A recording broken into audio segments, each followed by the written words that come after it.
Most people don't realize how much their personal information is being bought and sold every day. Data brokers are making billions, pulling details about you from public records and the internet, and then packaging and selling it, usually without your consent. That's how your information lands in the hands of scammers, spammers, even stalkers. It's why you get endless robocalls and why ads seem to follow you everywhere. That's where Aura comes in. Aura actively removes your data from broker sites and keeps it off. They also instantly alert you if your information shows up in a breach or on the dark web. But Aura goes beyond data protection. With one app, you get a VPN, antivirus, password manager, spam call protection, dark web monitoring, and even up to $5 million in identity theft insurance. All backed by 24/7 US-based fraud support. Other companies might sell just credit monitoring or just a VPN.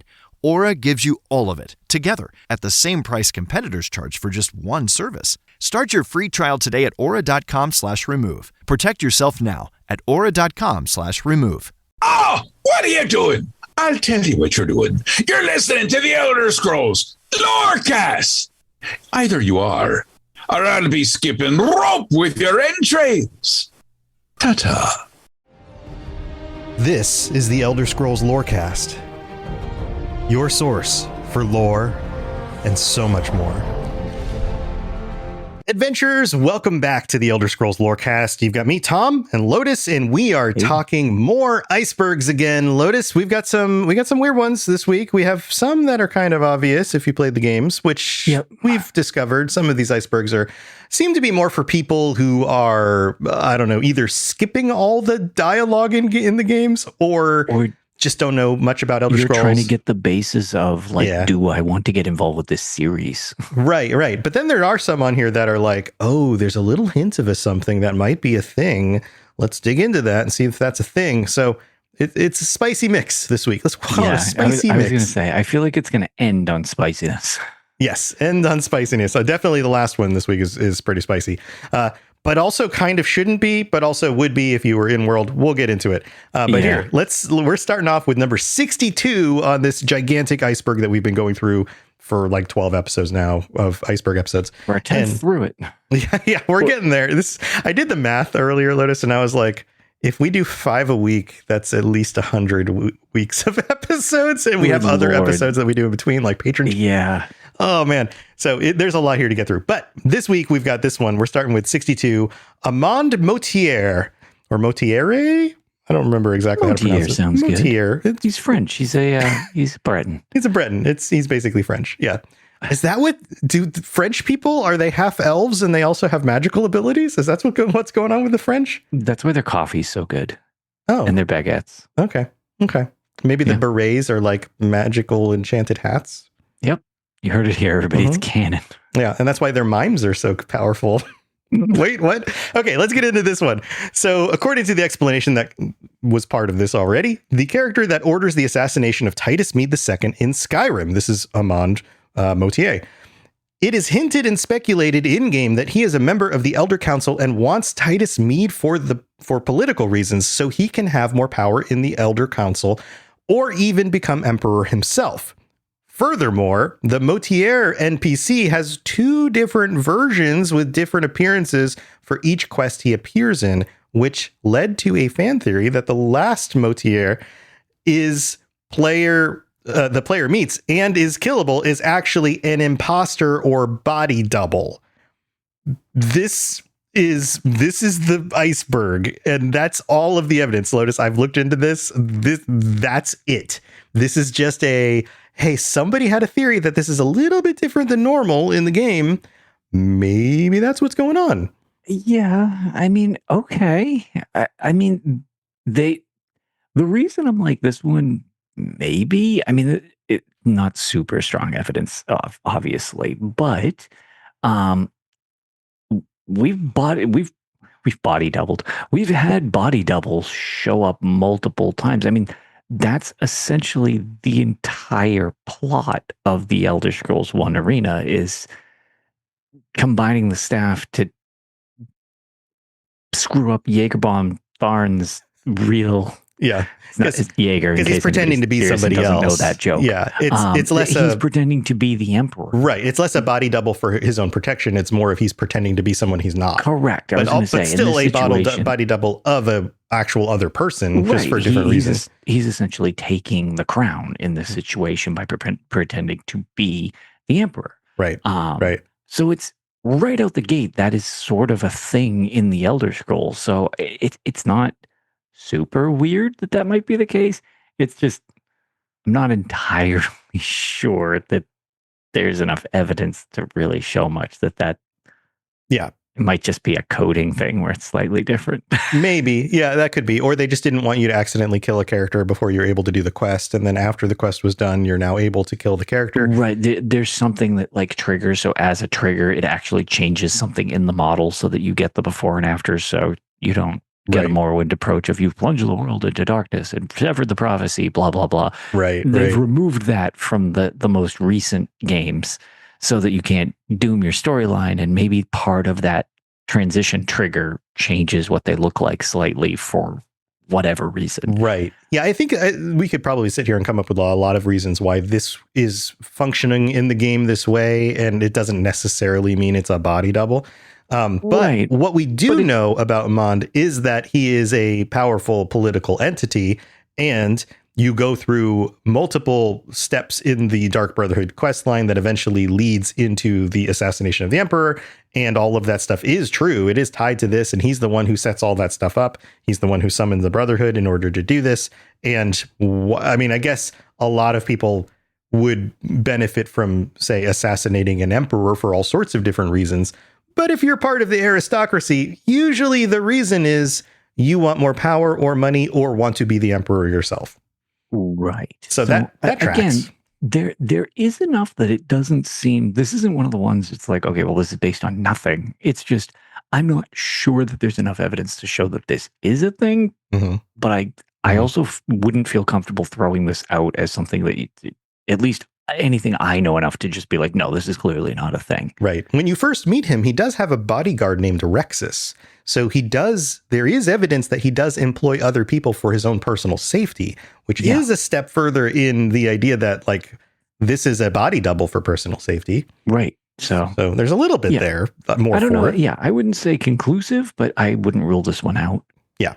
Yeah. I agree. I think this one is not necessarily likely, but it is possible. Maybe that's what we should do is like stamp these on every episode. Be like, like on Mythbusters. Remember Mythbusters? Yes. Where they would be like, plausible. And we make them really dramatic for things like potential and just like super like lukewarm gray maybe style, but it's like gray, really definitive. Gray maybe. Just a quick sound, like the blood sound. In Tenchu. Yeah, we were discussing this before the show last week. I was going to say the Tenchu blood effect. Look up Tenchu Stealth Assassin's blood effect if you're really bored. Yeah, so real quick, Lotus got into going back and playing the Tenchu games, and some of you will remember those games and have played them, but go back and play them and listen to the blood effects. They legitimately sound like somebody using their voice in a microphone going... Like this is this is like a Tales of Tamriel level tangent. Anyway, so that one's number 62. Not a whole lot else on that one, but it is interesting, and it would be cool for this to show up in, say, the next Elder Scrolls, and we find out that Amand is now more powerful because of this, and also the Emperor or something, you know. Dude, this guy or this gal, whoever this person is, it's a guy. It's a guy that posted this. Okay. The person who posted the iceberg. I'm not sure exactly who posted this iceberg. Okay, so whoever it is that posted this, could you imagine how vindicated they would feel if that actually ended up being the case? Yeah. And I think some of them like this come from just like somebody posting on a forum somewhere. So just somebody added it to an iceberg. And then, a list. It was like, this is an interesting thought. Right. And a lot of these icebergs are built up off of other icebergs over the years. They'll take one that has like 120 entries, and then they'll double that. And then somebody else will take that and they'll add more. It just gets bigger. That's why I went with the biggest one I could possibly find. Yeah. This is it. We have the most to go through. Right. All right. Number 63, Karthwasten Massacre. An alleged massacre perpetuated by the Stormcloaks mentioned during the season unending quest in Skyrim. The event itself is not mentioned again in-game or in additional lore. So this is another one I tried to look into, and there isn't a whole lot I can find about it. Karthwasten is a small mining town in the Reach.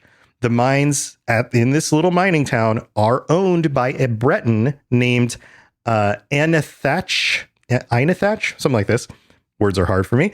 And these are the only 2 mines in this town in all of Skyrim that are run by a non-Nord. So there is a little bit of a like racial tension thing going on. Yeah, it's also right out the gate a little peculiar because that's just uncommon for the area. Right.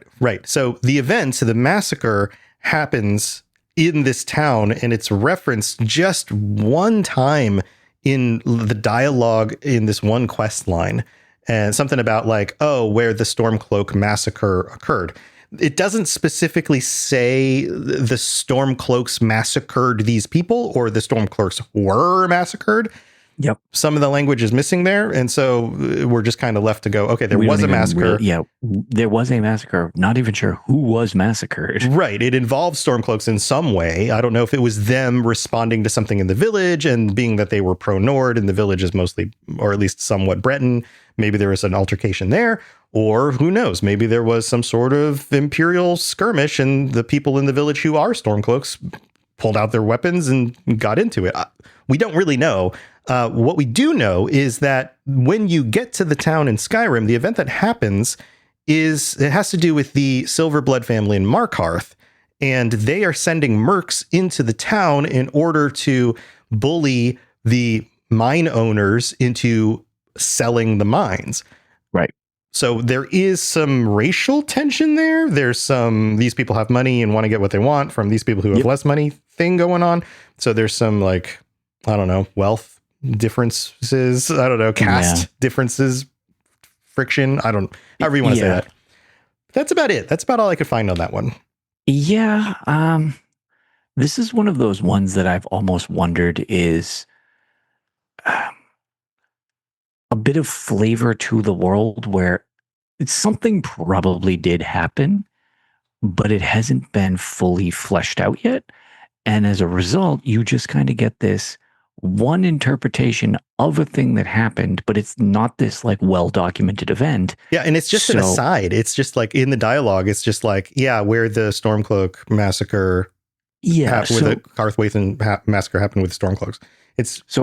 I would say there's the, we'll go with the in-lore version and then sort of just the like, these are video games thing that I have on this one. Mm-hmm. The in-lore thing would be, my thought is, this is a small event that might have just might have actually just been like a small thing, like a fight broke out and somebody died, but like it was somebody that had meaning to this group. So it's going to be phrased in one right, because like that group is upset, so they're going to call it a massacre. Correct. Right. Whereas the other side might just be like, no, like there was a fight and somebody didn't make it. Like, right, somebody fell off this balcony in the fight. It wasn't intentional. Right, it wasn't even intentional. Right.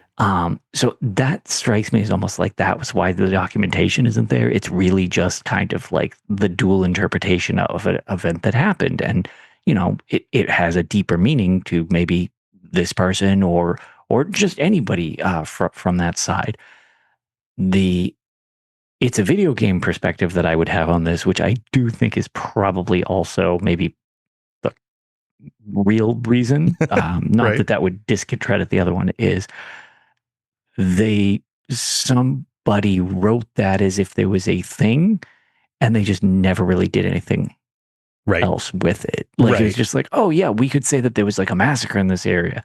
We don't really have time to get into it in this game or whatever. So whatever, it's just an offhand comment. But having that offhand comment makes the world feel like there was an event here. So it enriches the feel of it until you kind of look into it and it's like, oh, that's actually very shallow because there's not really anything with it. Yeah, like that. Usually from an external game development kind of perspective, these things, at least in my understanding, happen one of two ways. Either there is some sort of document that they've built out that's like the Bible of the things that happened in Skyrim that everyone keeps referencing. And one of those things is legitimately the Karthwasten massacre.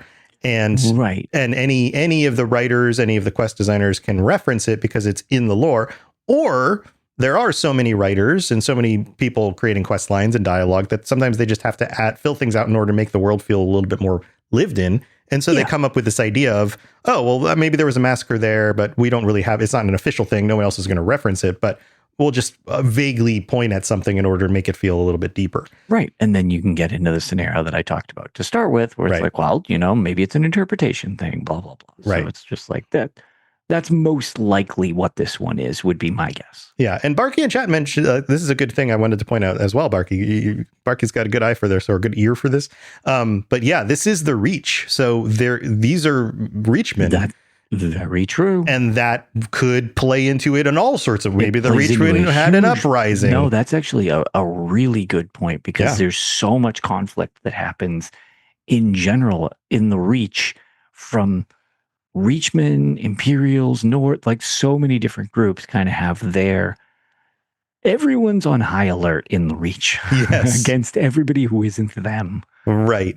Yes. So yeah, the fact that this is near Markarth, it is in the Reach. Yeah, for sure. Involves Reachmen. No, that's actually, that's a very good point. Yeah. So that could be part of it as well. But again, nothing else to point to this in the lore that we can find.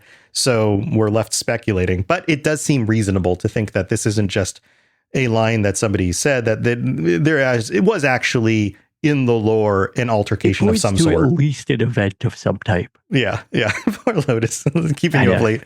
No, we're good. All right, so that's the Karthwasten Massacre. Not a whole lot more to say about that one, but let's move on to number 64. Those of you who have played Oblivion or the remaster will be familiar with this one, the Grey Cowl. This is one of my favorite magical enchanted artifacts, because it's so over the top power. Yeah. And this is comically unchecked levels of power. Right. And I remember, so we've talked about this before. My first legitimate Elder Scrolls experience was playing all the way through Oblivion. Now, I dabbled in Morrowind. I bounced off it a little bit. It was a little too crunchy for me at the time. For sure. But when Oblivion came out, and I hadn't played the other ones before that, so Oblivion was my first Elder Scrolls. And when I played through Elder Scrolls, there are moments that hit me and I went, oh, this universe is cool, because I didn't expect that.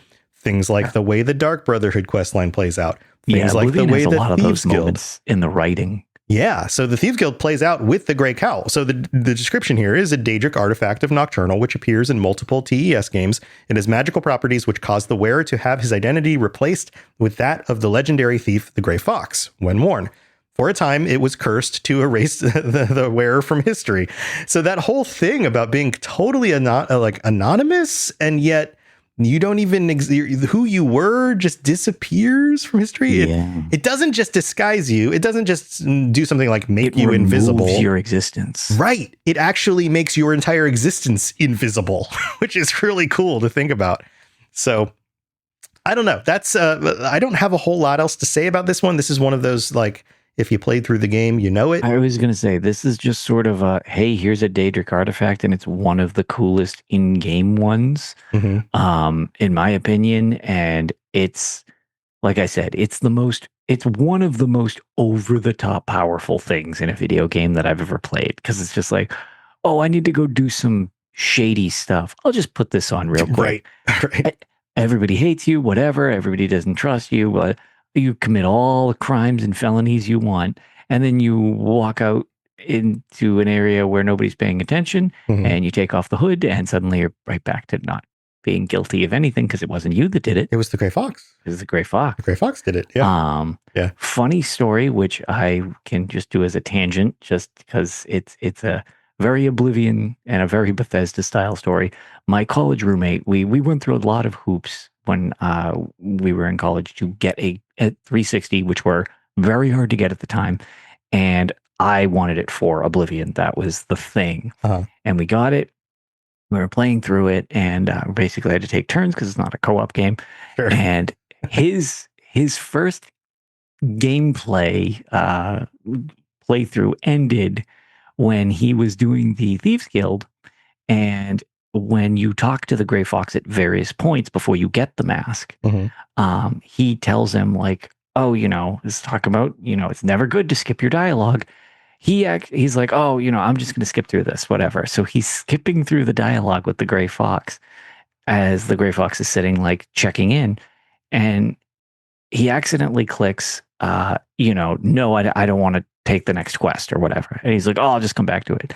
And the Grey Fox gets up, walks off the little platform, and he's like, hey, where's he going? And he tries talking to him again. And the Grey Fox just like doesn't interact with him. He does like one of those. Usually they'll interact, but sometimes when they're in the middle of an animation, they'll just go, and then they'll like continue their thing. Yeah, they like look at you, but then they keep walking. Yeah. Yes, until they finish whatever their programmed like walking path is, and then once they get to it, they're interactable again. Uh-huh. And he walks out the city's gates and is gone forever, and he can't finish the thieves. Oh no!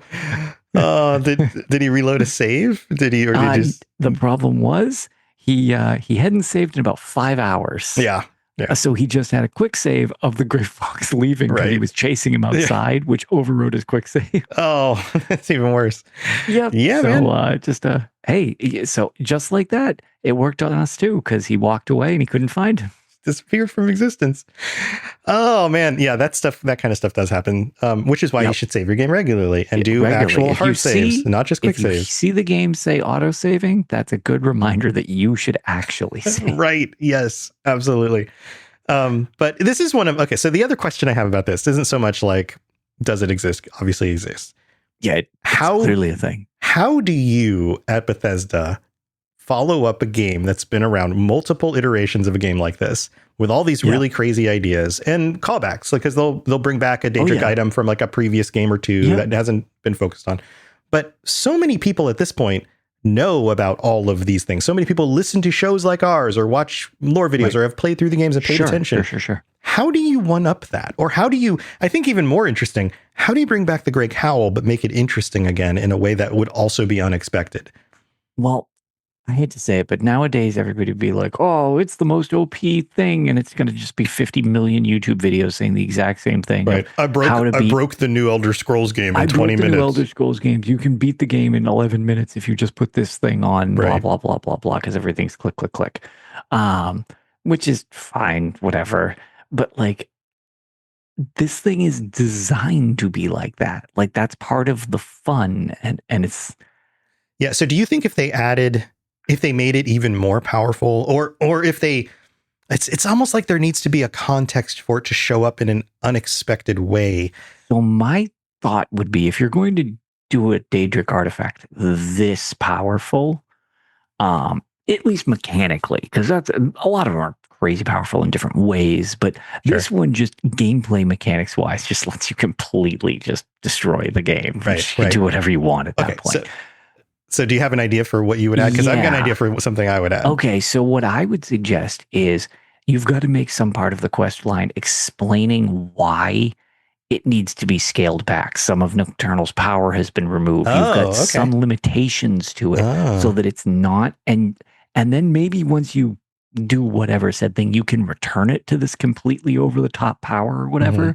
But I would think you can't bring it in the way they did the first, because people will already know around. They'll know it's broken. Yeah, the majority. Majority. It's gonna be like 10% of nerds like us, but sure. But enough people would know to go, oh, we got to search this thing out. This is amazing. Right. Whereas if you scale it back for a while and either make you earn the power back or just explain why it's like, yeah, it's good, but it doesn't erase your history essentially, so you can't ever get caught doing anything wrong. Right. Okay. So here's what I would do. I would still gatekeep it behind a quest line, so you can't just get it without a doubt. You can't just steal it from somewhere. Then it actually deserves a video that says, "Hey, I figured out how to break the Elder Scrolls in 11 minutes." Right. But here's the twist: is that you make the Thieves Guild quest line feel almost like it's exactly the same quest line from Oblivion. Okay. And then people are like, "Wait a minute, this is really? Did they just do the?" And then the twist is that there's more than one Grey Cowl. There's more than one Grey Fox. Weird. There's not just one Grey Cowl, meaning that there's actually, like, I would say, like 3 of them out there, which means there are 3 people who keep on getting confused for being the Grey Fox simultaneously, but they each have different motives, which is why the actions of the Grey Fox don't actually make sense at some point. And that's kind of neat. You end up cool. You end up getting one of the Grey Cowls, but then you have to hunt down whoever else has a Grey Cowl and try to figure out what they're doing. So you get through the beginning of the quest line and you're like, oh, this feels a lot like the one from Oblivion. I'm pretty sure what's going to happen here. And then as soon as that realization hits, you go, wait a minute. How is there still a Gray Fox out there doing stuff if I'm the Gray Fox? Yeah. That's kind of a fun idea. Yeah. And then you could explain it. You could explain it as like, well, Nocturnal decided to make more artifacts, or would be even more wacky would be like, yeah, Sheogorath duplicated it. I was going to say someone or something figured out how to duplicate it. Yeah. So it might not even be intentional from Nocturnal. Right.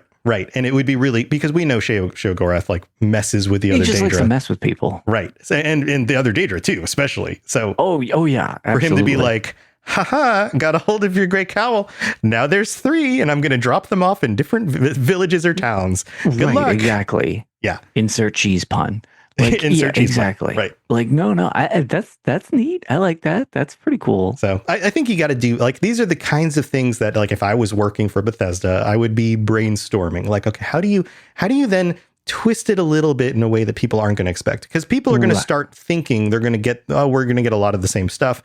And if it isn't too new, they're going to complain. Especially after this much time, people have ruminated on this so long. It starts becoming a problem, not just with the Elder Scrolls or Bethesda games in general, which are notoriously lengthy in between entries. The problem is when people have too much time to ruminate on something, they will end up likely coming up with so many theories because there's so many millions of people involved with these theories that it starts becoming hard to actually get, one, something that hasn't already been thought of. Yeah.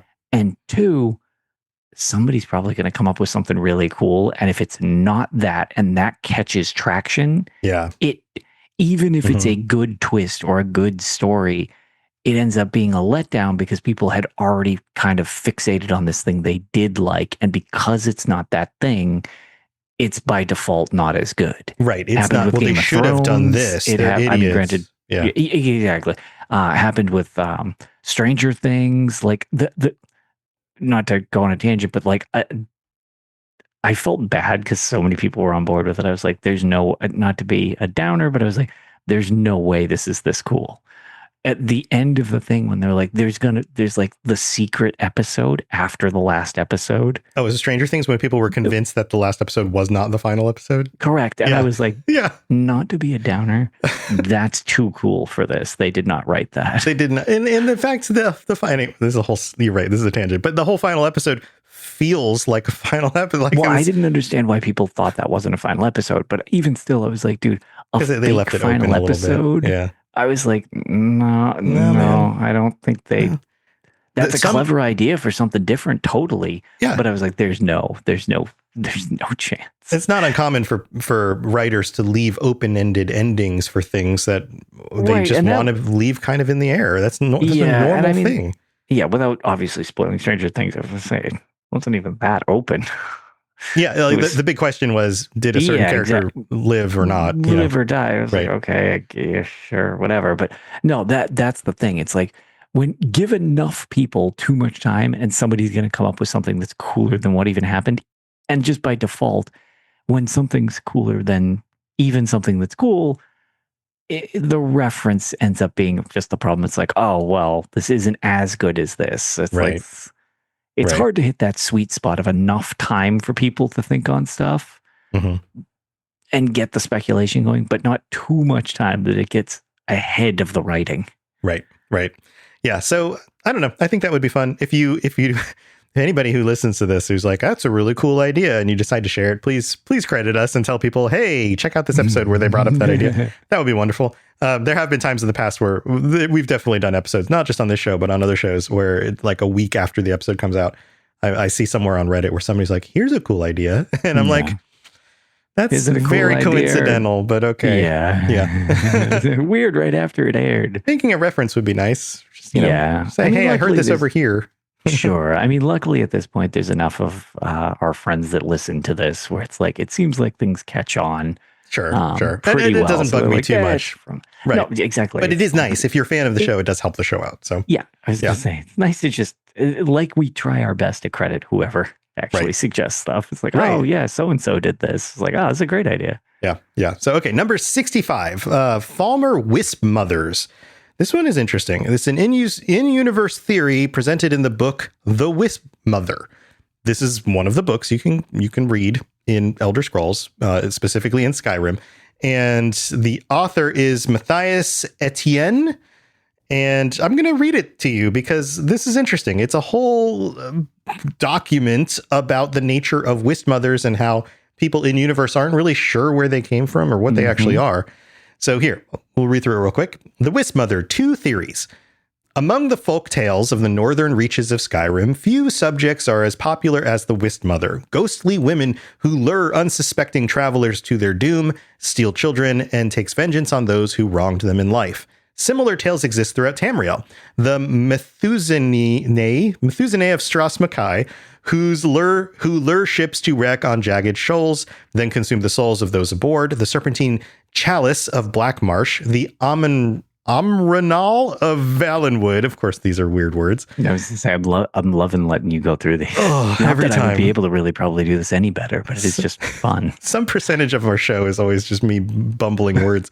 But unlike these mythical creatures, most scholars concede that Whispmothers actually exist. So those other ones, not so much, but Whispmothers for sure. Yeah. And we've run into them in the games. Yeah, it's semi-common. Yeah. So, though rare, credible reports of their sightings are simply too frequent to be ignored. Herein, a synopsis of what can be gleaned from provincial legends and the dominant theory of what they may actually be. So, this is the first theory. Whispmothers. Most tales agree on only a few basic facts about Whispmothers. They are always female. They take the form of human, some say elven, spirits, wreathed in mist and decaying rags. They have an affinity for frost magic, rarely appearing in more temperate climes. But beyond that, the tales differ wildly. Some say they are ghosts, waiting to be laid to rest. Others that they are the remnants of the snow elves who once ruled Skyrim. Some say they are native to Hjalmarch or the north more generally, but other tales mention them in forgotten places on mountaintops as far away as the Jarls. Most reputable scholars dismiss these theories, preferring instead to focus on the few documented sightings from recent years. From these, 2 dominant theories have emerged. Based on his extensive research into necromancy and Cyrodiil's Iliad culture, Master Sadrin Serethi posits that Whispmothers are a necrologic state. I love that word, necrologic. Mm-hmm. That's very, very, very advanced. Very fancy, yeah. A type of lichdom developed by a now forgotten First Era culture. Under his theory, these are no mere ghosts. They are a cult of powerful sorceresses who achieve eternal life through undeath. Alternatively, Lidet Viliane of the Synod contends that Whispmothers are not undead at all, but rather elemental manifestations arising out of Nirn itself. By noting several similarities to Spriggans and Ice Wraiths, she contends that the Whispmothers are essentially elemental personifications of snow or mist, innately wielding the power of their element instead of manipulating it through conventional sorcery. Now, this book goes on. It's got a number of more paragraphs. I'm not going to read them all, but I'll give you a quick synopsis. The undead version gets even creepier because, of course, the Whispmothers happen to have little wisps that fly around them. What are the wisps? And there's debate in the document about, they're usually seen by themselves, but for some reason they're with the Whispmothers. I know. I actually like how there's that's a very real world science where it's people having different hypotheses. Yeah. Hypotheses. So the question is what are the wisps? And then some of the theories are, well, maybe they're the children of the mothers that they sick on people, or maybe they are the souls of victims who are now caught up in the undead curse that the evil undead sorceresses used in order to cause their own eternal, I'm putting this in air quotes, eternal life. And then there's other debates about what's going on with the wisps and maybe they are more related to the elemental side of things and that kind of thing. But what do you think? Because this is a fun little debate, a little in-world debate about where they come from. We come across them. They do look kind of undead, but they also feel kind of elemental. Yeah, they definitely give a weird, almost duo vibe of someone had some elemental ties, whether, it was a witch or whatever, which is pretty common with the weird and all of that in the series. So it's like, it seems to me like it's definitely maybe a little of both, which is often how things kind of work, where it's like, some strong elemental ties, they probably were a corporeal creature originally, for whatever reason got tied to this. And I don't necessarily think the wisps are like their kids necessarily, right? But maybe smaller elemental spirits that when said elemental ties, whatever they were doing, might be attracted to someone that is like this, like not really a someone anymore, as a something, but like that ends up drawing wisps to this like larger entity. That's sort of my thing. It's probably a little of both would be my thought. Yeah, or the wisps are like smaller mini versions of them that haven't been fully developed or something. Yeah. They grow like into that. Whispmothers. maybe they grow into Whispmothers. I also like the reference to the Spriggans because you've got the similar kind of thing, a feminine body. They're wielding the power of nature in that case, kind of around them and sending things at you. Throwing the bees at you. Right, bees or whatever they are. I haven't even thought about that very much. But there's kind of they have a similar functionality. There's a similar vibe where they are themed. Like Whispmothers do feel themed around ice, but then that still can be a very lichy kind of undead thing, the cold. Right. So yeah, I feel like it could go either way, and it's kind of a fun discussion. And Whispmothers go way back. Like they've been in the series for a long time. They've been around for a long time. So it could be one or the other, and it's kind of fun to just hear the discussion about it. And also the idea that like maybe they were from a first era group that nobody remembers anymore, that there's little history about. That's actually really cool too. Yep. So all in all, a cool one. Definitely not it's definitely this or something or the other, but leaves you wondering. This one is definitely an Iceberg notable one, because it's like, this is definitely a thing in the series, but it doesn't have any definitive explanation to it yet. Like, why is it here? Right. And one of the explanations is it has something to do with the Thalmor or the Snow Elves and their magic, but I don't see as much evidence for that because we see a lot of Whispmothers in places where there wouldn't have been Snow Elves or Thalmor. Correct. Yeah. I mean, the assertion that they're mostly north, sure, because of the climate, but they're not exclusively north by any means. Yeah, that seems to put more evidence towards the elemental side of it. Right. And they're also, it's one of those things, ESO does a lot with it, but there's like Nereids and that, and they share a lot in common with those as much as they have a lot in common with, the Spriggan idea. So, and those are definitely not in northern regions and stuff like that. You'll find them, down in Draglorn and that whole area. So right. So there you go. Let us know your thoughts on that. Maybe you have some insight or found some connections that we didn't on that one. Most people don't realize how much their personal information is being bought and sold every day. Data brokers are making billions, pulling details about you from public records and the internet, and then packaging and selling it, usually without your consent. That's how your information lands in the hands of scammers, spammers, even stalkers. It's why you get endless robocalls and why ads seem to follow you everywhere. That's where Aura comes in. Aura actively removes your data from broker sites and keeps it off. They also instantly alert you if your information shows up in a breach or on the dark web. But Aura goes beyond data protection. With one app, you get a VPN, antivirus, password manager, spam call protection, dark web monitoring, and even up to $5 million in identity theft insurance, all backed by 24/7 US-based fraud support. Other companies might sell just credit monitoring or just a VPN. Aura gives you all of it, together, at the same price competitors charge for just one service. Start your free trial today at aura.com/remove. Protect yourself now at aura.com/remove.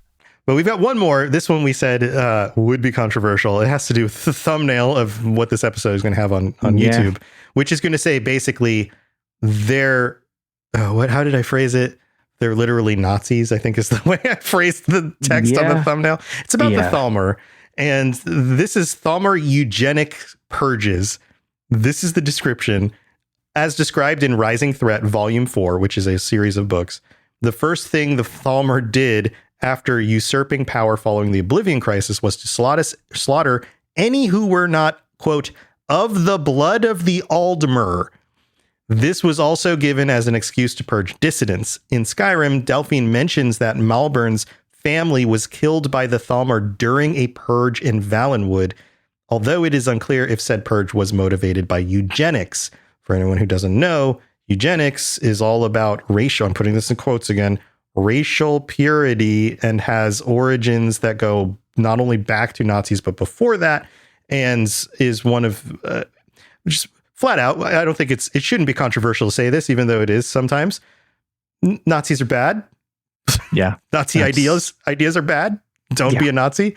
But what this does is don't be a Nazi. It kind of cements the idea that the Thalmor are the Nazis of the Elder Scrolls universe. Yes. I mean, that's literally like the writing style to them around Skyrim time. They needed, like, they are written as kind of like, oh, this is a huge threat to the other diverse groups in the area, which is exactly what started the real world equivalent of World War II. So and justifications for power grabs but it's very, very similar parallels wise. So it's just like, they are, so much is real world counterpart for the design of things in the Elder Scrolls. Now they make them unique, but like that was just it. It really, this is one of the ones. I wouldn't say this is as blatant as you played the game, right? But I mean, right. It's really, it's not even so much hinted at, so much as just said throughout the game that it's essentially that. There are references. The reference in the book here is probably the most specific. Yes. And I wanted to read the paragraphs, not the whole book, just the paragraphs that actually address this, because it's worth pointing out and seeing it in context. But to your point, the methods that I'm putting this in quotes, air quotes again, powerful authoritarian leaders use in order to seize power are usually very similar to each other and involve things like eugenics. So that makes sense that you would take those patterns and you would use them in fantasy worlds. Yes, because unfortunately it does tend to be rather effective for quite a while of controlling the masses. Yeah, until fascism eventually eats itself, which is almost always the case. So, but here, let's read through the section here. Potentate Ocado, messing up names again. His murder began the Storm Crown interregnum. The Elder Scrolls fractured, leading into years of ruthless infighting, plots, and backstabbing. Many tried to claim the Ruby Throne. Most were pretenders to the crown. A few had legitimate claims. Others were still more than brutal dullards who thought mere strength of arms was all the entitlement they needed. Violent, unnatural storms lashed the Imperial City several times during this anarchy, which is interesting. Always with the eye of the storm looking directly down upon White Gold Tower, as if this was judgment of the 9 divines. And I'm going to add this in, or was some type of nature magic that we know different groups have been able to wield before. And it might have been set up by the Thalmor. We don't really know. With the Empire submerged in this mayhem, the Thalmor were quick to act. They overthrew the rightful kings and queens of the Altmer. More evidence as to why they might have been behind the storms. And I remember the revulsion and horror that took hold when word reached me that this dementia had gripped my homeland. So this is being written by an Imperial scholar who was also an Altmer, not a Thalmor, but an Altmer. Once so proud and majestic, many of our great race actually embraced this insanity. Then the first of my pogroms descended on Somerset Isle. They slaughtered any who were not, quote, of the blood of the Aldmer, a fine excuse to purge the dissidents as well. The Thalmor have never been ones to waste such an opportunity. After 7 long bloody years, the Stormcrown interregnum was ended with a Colovian warlord by the name of Titus Mede. He seized the crown. Whether he had rightful claim or not is moot. Whether Titus Mede there would not be an empire today. He proved a shrewd and capable leader, such that Skyrim endorsed him as emperor. Thus, that whole section of things ends. But the most important part in here is that Thalmor were absolutely behind a lot of these things. And seemingly by somebody who is a high elf, were willing to do things like purge anybody who was not of their race. Right. And when you have such magical prowess anyways, you can probably pull some pretty convincing magic tricks and then try to convince people that it's divine intervention and not actually you. Right. Or come up with you look super justifications for benevolent. why you are so much better than these other races. Well, there's that. And then even, unfortunately, it ends up being a situation of like, oftentimes it's just, yeah, we'll be your friend as long as we need you. Mhm.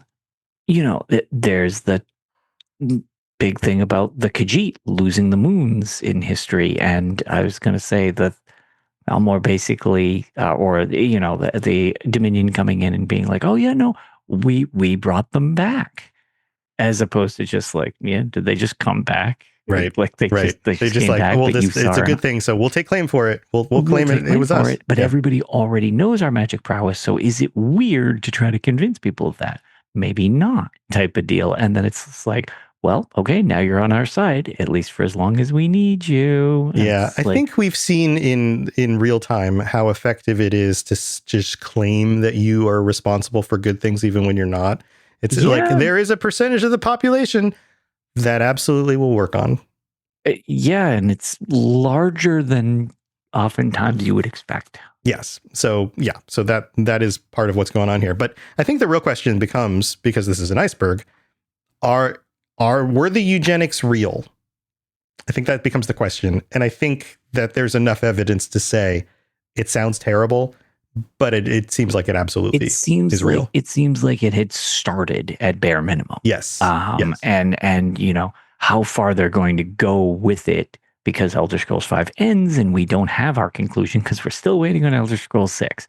And we don't have any mainline games set in Somerset. Well, at least not since Arena, which is further in the past. Right. But the events that happened in Skyrim do include Thalmor who are up in Skyrim, but we're not seeing the things they're doing with and around their own people so much as in a foreign land. Yep. So we don't really have direct witness evidence, but we do have a lot of rumor that has traveled. And horrific genocides are not something that are out of the realm of possibility. We had mentioned the Thalmor earlier. Look how that went when it started with Nords getting murdered, countering by ultra murdering the snow elves. And then as a result, they try to flee because it's like, okay, wow, we're on the brink of just annihilation here. Like this is almost like completely exterminating our race. And then as a side effect, they go somewhere else for refuge, at which the point they're enslaved. And then essentially you could almost argue their race was eliminated for the most part because they became something else. And there's a few remnants of snow elves, but that's really the end of that whole scenario. So it's it's totally a thing in the series, not even just from the Altmer. The Dunmer treatment of beast races, or the Yakutans when they migrated to Tamriel and they cleansed the land of killing the Needs, everything. The Needs who were there in Hammerfell or whatever in order to claim land for themselves. Like this is, but again, historically, the idea that like different people groups wanted the land of other people groups or whatever and decided to just kill large swaths of people seems like it's pretty sadly common occurrence historically, and that's just kind of how this back works. When they referred to it as the arena, it was supposedly so brutal that everything was considered a fighting pit because it's just always the most brutal land that existed. Yep. So I think this one's highly likely. If anything, I have a feeling that if we get more evidence about the things the Thalmor have actually done, that it will be even more horrifying than what we might imagine they've done, because it seems like they have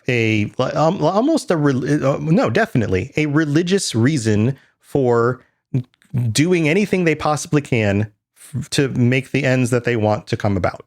And so they have in their minds, the ends justify the means, and there's no boundary that's too far. Right. And I would say they're not nearly as evil overtly in the Elder Scrolls Online, but because it's before they really came to power. The second era version of the Aldmeri Dominion that has the Thalmor agents and stuff like that. You can see underpinnings of some of this with more of the fringe groups because Queen Ayren definitely seemed like she had a much more altruistic goal to, ending some of the conflicts. Whereas some of the fringe groups with the Thalmor and stuff like that, when it's just like, it's definitely pretty messed up with some of like, oh, they got to the histories and are like literally trying to smash the Argonian eggs so that they can't reproduce and stuff like that. It's like, there's, again, not nearly as far, but everything kind of starts like from World War II to World War I to World War II. Right. You see the origins of the ideology there. And then the way it develops over time. It becomes the thing later.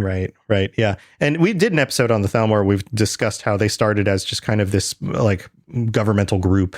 And then they've expanded to eventually take more control and more power. And they became more extreme over time. And how they weren't always this like deeply seated evil, ideologically evil group. Yes. But that did change over time. And now when we're at the events of Skyrim and eventually the next Elder Scrolls game, we're expecting that we're going to see where this goes because it seems like it's something that's been building.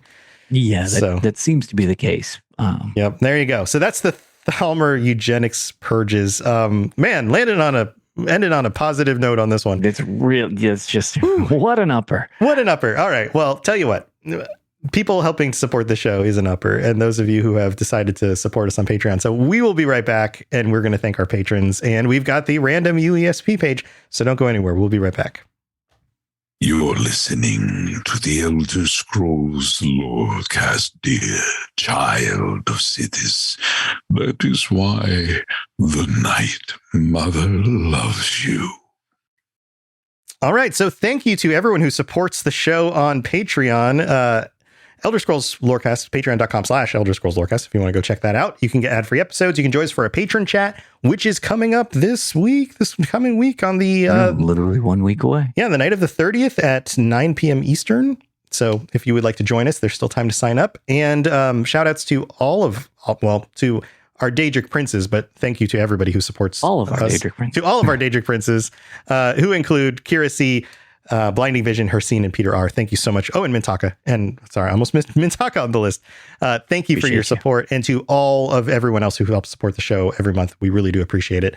And we've got a new review that came in on Apple Podcasts. If you leave a 5-star review with some words, we'll read them out on a future episode. This is from Weeping Willow 1, who writes, "Love it. Every day I got back from school, I would look forward to listening to this podcast from the vast and entertaining discussions and great lore. This is an amazing podcast, and if you're reading this, I highly suggest this for you.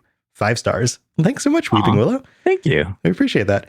Lotus, anything you want to share before we talk about the random page? No, we're aiming to hopefully record an episode of Tales this weekend, presented by the USP, the other podcast related to the Elder Scrolls that I do.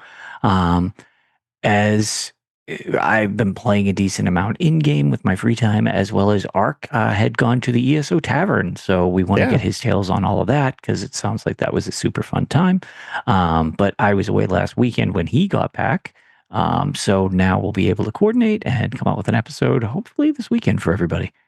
Cool. Well, I hope that works out. I've got, of course, my stuff. There's, of course, the network, robotsradio.net for all the shows on the network. And if you'd like some help starting your own podcast, I'm happy to help you out. You can sign up. There are ways that you can join the network. You can sign up. You can be a part of this.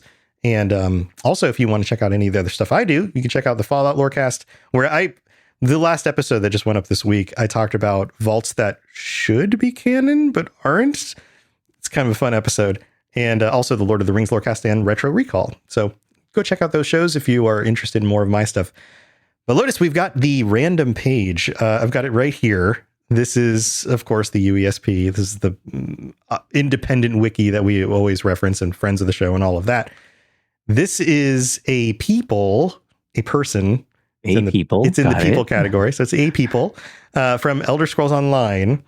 I'm going to say the name, and I would be very surprised if you're like, oh, I remember who that is. Classic Dock Worker 3. Yeah, right. Okay, so General, fancy important person, Raylon. That name actually does sound familiar, but I don't know why. It's probably just because I vaguely remember talking to them in whatever quest they were part of. Are they on Stonefalls?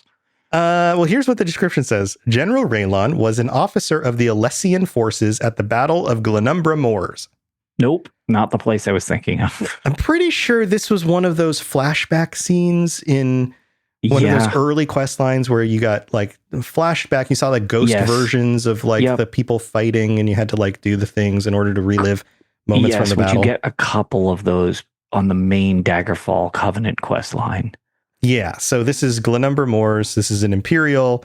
He has 60,370 health. He's hostile. He's a spirit. So he is one of those ghost things.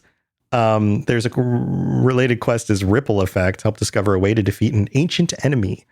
And he does have some skills, so he put up a little bit of a fight, but that's about it. I mean, this page is actually very, very small. I have a feeling he's just one of the named characters among this army. And yeah, I was going to say, it's absolutely not the person I was like, oh no, that name sounds familiar. And the person I was thinking is whoever the hell their name is absolutely not that one. So there you go. Yeah. This one, I was just like, I would be very surprised if you're like, yeah, I remember that guy. Yeah. The Battle of Glenumber Moors. I remember them. They were the third tent on the left. Let me tell you about the Battle of Glenumber Moors. It was a terrible time. I lost 3 friends in the battle.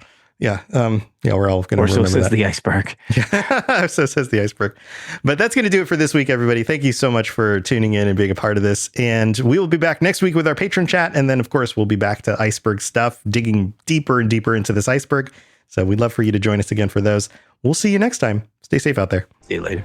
Thanks for tuning in to the Elder Scrolls Lorecast. Check out robotsradio.net for more podcasts just like this, and join us on the Robots Radio Discord.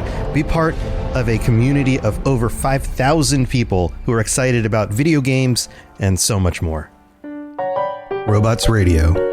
Games, lore, stories, community. Just press play.